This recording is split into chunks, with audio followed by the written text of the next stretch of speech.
living for the truth. The fool has said in his heart, there is no God. They are corrupt. They have done abominable works. Psalms 14:1.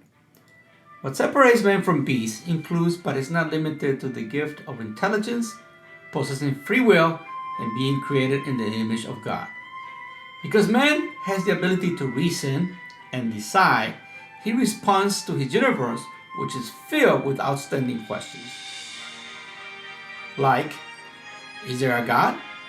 Does it make a difference? There is or isn't a God? If there is a God, how he came to be? Where do we come from? What is the meaning of our existence? Do we have moral obligations to others and the environment? Do ends justify means? What is free will? Are there any consequences or benefits for our behavior? Is it possible to know anything with absolute certainty? Does the universe has a purpose? What is time? And are there any other dimensions of time? What is absolute truth? What is happiness? What is beauty? What is art? What is and was before the Big Bang? Is there life after death? Is there a spiritual realm? How is God involved with man? Is the Bible written by the Spirit of God? Is the Bible errorless? This and of course many more questions have been asked by men over millennia and cultures. Pondering for the truth is in itself a gift from God, making these questions that not offend a loving and secure God. On the contrary, He's always challenging us to seek Him and to discover His everlasting truth love.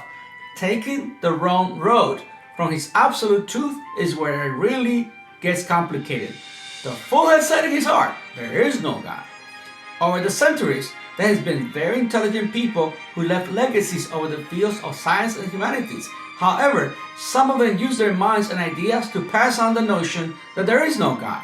To them, the universe is an accident caused by the Big Bang, and thus making every living thing a consequence of a continuous pattern of evolution in a never-ending motion. Mother Earth should be our God to worship.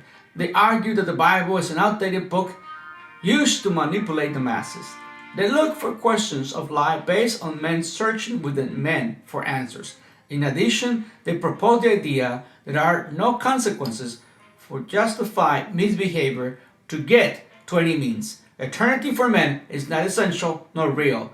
Just like his body, which disintegrates after death, the soul and the spirit of man concludes upon this event.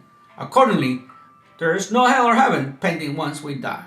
These type of conclusions are the poisonous bait placed in every classroom in our schools. No wonder we have a culture which wants to cancel and destroy every form of infrastructure and declare a state of lawlessness.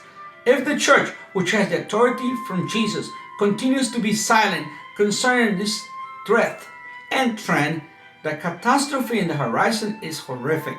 Consequently, it is time to wake up and take back what belongs to the kingdom. You are called by Almighty God to make a difference and become an ambassador of truth for His glory.